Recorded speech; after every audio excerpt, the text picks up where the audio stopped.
शहर का नाम अमन नगर था।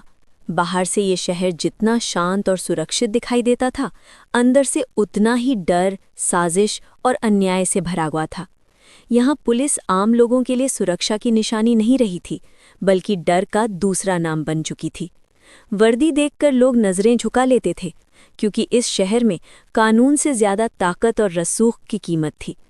इंसाफ केवल अमीर और ताकतवर लोगों तक सीमित था, जबकि आम आदमी चुप रहकर ही खुद को सुरक्षित समझता था।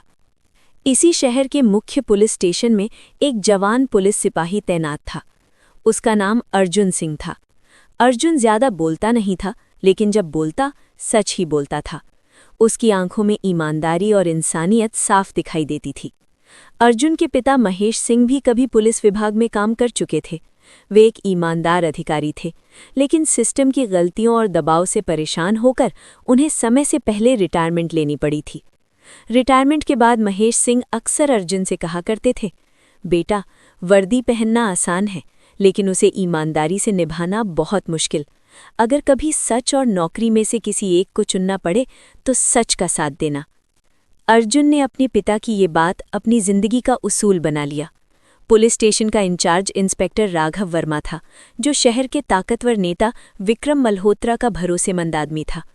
थाने के अंदर हर फैसला ऊपर से तय होता था।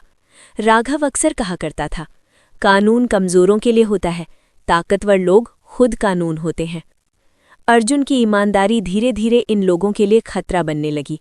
उसने कई बार गरीबों पर हो रहे जुल्म का विरोध किया था।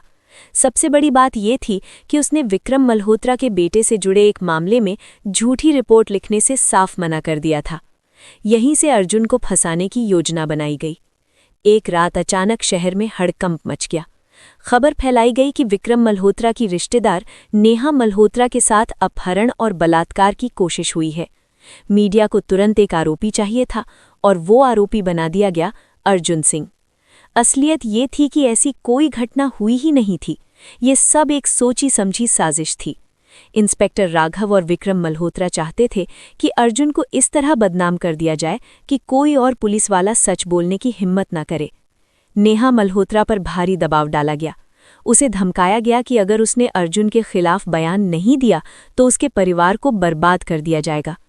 अर्जुन को बिना किसी सही जांच के गिरफ्तार कर लिया गया। उसे थाने के एक अंधेरे कमरे में बंद कर दिया गया।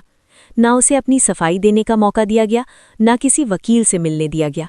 बस एक ही बात बार बार कही जा रही थी, जुर्म कबूल कर लो, वरना हाल और भी बुरा होगा। अर्जुन ने खुद को बचाने की कोई कोशिश नहीं की। ना उसने कोई सबूत दिया, ना किसी से सिफारिश करवाई।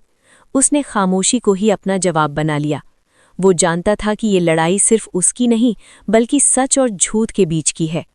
जब अर्जुन ने जुर्म कबूल करने से इनकार किया तो उस पर जुल्म शुरू हो गया। उसे बेरहमी से पीटा गया, पूरी रात खड़ा रखा गया, अपमानित किया गया। उसे कहा गया कि अगर उसने जुर्म मान लिया तो सब खत्म हो जाएगा, लेकिन अर्जुन नहीं टूटा। मीडिया में ये दिखाया गया कि अर्जुन ने अपना जुर्म कबूल कर लिया है। शहर के लोग भी यही मान बैठे कि वो सच में अपराधी है। महेश सिंह घर में चुपचाप ये सब देख रहे थे। एक ऐसा पिता जो पहले ही सिस्टम से हार चुका था और अब अपने बेटे को टूटते हुए देख रहा था। जेल में भी अर्जुन ने कोई कोशिश नहीं की। वो हर जुल्म को खामोशी से सहता रहा। इसी दौरान पुलिस स्टेशन का एक छोटा सिपाही रोहित कुमार ये सब देख रहा था। उसने अर्जुन की आंखों में डर नहीं, बल्कि सच्चाई देखी थी। यही बात रोहित को अंदर से झकझोर गई। रोहित ने चुपचाप जांच शुरू की। उसने सीसीटीवी फुटेज निकाले, ड्यूटी रजिस्टर देखे और कॉल रिकॉर्ड इकट्ठा किए। आखिरकार उसे एक वीडियो मिला जिसमें नेहा मल्होत्रा रोते हुए कह रही थी कि उससे जबरदस्ती झूठा बयान दिलवाया गया था। रोहित ने ये सबूत अदालत और मीडिया तक पहुंचा दिए। अदालत में सच्चाई सामने आई। नेहा टूट गई और उसने सबके सामने सच कबूल कर लिया। इंस्पेक्टर राघव वर्मा और विक्रम मल्होत्रा की साजिश बेनकाब हो गई। 6 महीने बाद अदालत ने फैसला सुनाया, अर्जुन सिंह निर्दोष है। जब अर्जुन जेल से बाहर आया, उसके शरीर पर जख्म थे, लेकिन उसका ज़मीर बिल्कुल साफ था। महेश सिंह ने अपने बेटे को गले लगा लिया। दोनों की आंखों में आंसू थे, दर्द के भी और गर्व के भी। एक पत्रकार ने अर्जुन से पूछा, आपने खुद को बचाने की कोशिश क्यों नहीं की? अर्जुन ने शांत आवाज में कहा, अगर मैं झूठा जुर्म कबूल कर लेता तो सच हमेशा के लिए मर जाता। और सच को मरने देना सबसे बड़ा अपराध है। ये कहानी सिर्फ अर्जुन सिंह की नहीं थी, ये उस समाज की कहानी थी जहां सच्चाई को अक्सर दबाया जाता है, लेकिन अगर एक भी इंसान खामोशी से सच के साथ खड़ा रह जाए तो एक दिन इंसाफ जरूर सामने आता है।